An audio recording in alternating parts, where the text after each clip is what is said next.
Bismillahirrahmanirrahim, wassalatu wassalamu ala ashrafil mursalin. D'abord, je remercie M. Belamri et le SNAPO de m'avoir invité et de me permettre de m'adresser à vous. C'est vrai que lorsqu'on regarde l'histoire, on s'aperçoit qu'avant, il n'y avait pas de différence entre médecin et pharmacien, puisque le médecin était pharmacien, ainsi de suite. Le meilleur exemple est peut-être Abdelrazak Ben Hamadouche, le pharmacien médecin du XVIIIe siècle. Ce qui reste aujourd'hui, c'est le point sur lequel a insisté notre ami le président de l'ordre des pharmaciens, sur le problème de la préparation magistrale. Et je tiens à féliciter le pharmacien de Gigel, je ne sais pas s'il est là, qui a investi et qui aujourd'hui fait des choses merveilleuses en Algérie puisqu'il est le seul. Il arrive à faire des collyres de cyclosporine ainsi que des dilutions très avancées d'atropine, ce que les ophtalmos demandent souvent. Et les malades étaient obligés d'aller trouver ces produits-là à l'étranger.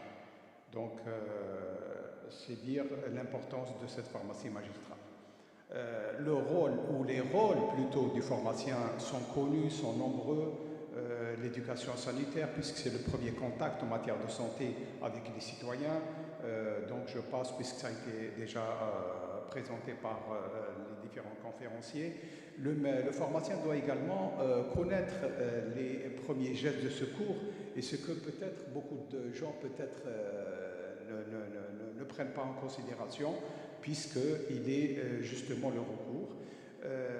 Le parcours de soins, l'avantage du pharmacien, c'est l'écoute bien sûr, c'est de montrer de l'empathie pour les malades, c'est pour ça qu'il est proche donc, de ses clients, c'est le soutien également avec les conseils utiles, aider le malade à l'observance du traitement et je passe bien sûr surtout le bon usage des médicaments. Je pense que ça a été déjà présenté avant moi.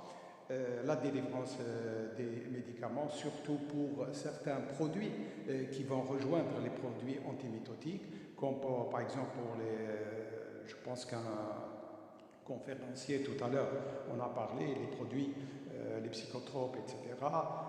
Aujourd'hui, les produits qui sont utilisés pour calmer la douleur et parfois s'inscrivent dans des listes particulières, mais également certains produits particuliers comme les immunoglobulines qui sont déjà commercialisés au niveau des pharmacies. Aujourd'hui, l'objectif, selon l'engagement du président numéro 45, c'est justement d'alléger les procédures, c'est de faire en sorte que les produits arrivent aux malades et de réduire un peu la souffrance et les problèmes liés donc à la quête de ce médicament pour ces malades. C'est dans ce cadre-là que le SNAPO a présenté, donc a saisi le CNES pour essayer de trouver une solution à la vente des médicaments. Le CNES, dans les jours qui ont suivi, a réuni tous les opérateurs, tous les acteurs, donc les différents ministères bien sûr, mais également les associations de malades ainsi que les professionnels de santé pour essayer de trouver un consensus.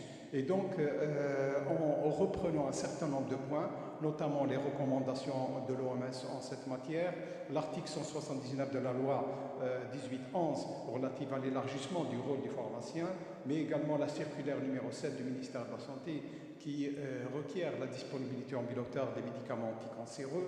Nous avons vu également que les pharmaciens avaient acquis, notamment durant la période du Covid, un certain nombre de possibilités, comme la vaccination anti-Covid avant-elle, la vaccination contre la grippe et les tests de dépistage surtout du Covid, la capacité de préparer cet élargissement par des formations, puisque les pharmaciens ont subi des formations correspondantes, et l'existence d'un maillage extraordinaire de ces pharmacies à travers le territoire, on parle de 12 000 et quelques.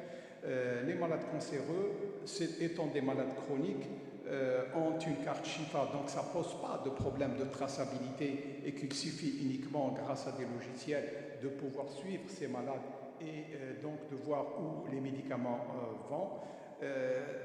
Autre chose, c'est que le fait de mettre ces médicaments au niveau des pharmacies permettra de diminuer la tension, la pression au niveau des services d'oncologie.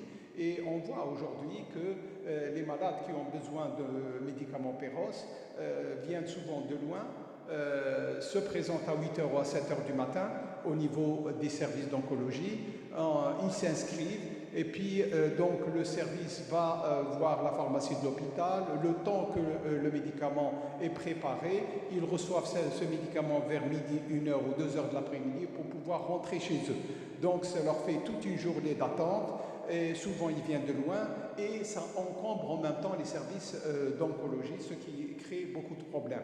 Donc c'est en fonction de tous ces éléments-là auxquels il faut ajouter qu'il n'y a pas d'incidence financière s'il y a un transfert de la distribution de ces médicaments-là des hôpitaux vers les officines. De plus, le fait que les malades sont connus, qu'ils sont suivis grâce à la carte Chifa et que le pharmacien qui les reçoit est déjà au courant donc, des différents malades qui vont venir chez lui, ceci va réduire, si vous voulez, le périmètre possible qu'on a tendance à voir aujourd'hui.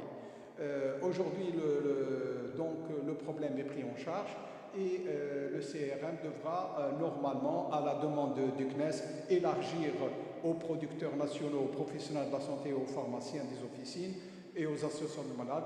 Donc, il devra élargir l'expertise pour pouvoir avoir, si vous voulez, un consensus en ce qui concerne les médicaments anti-cancer.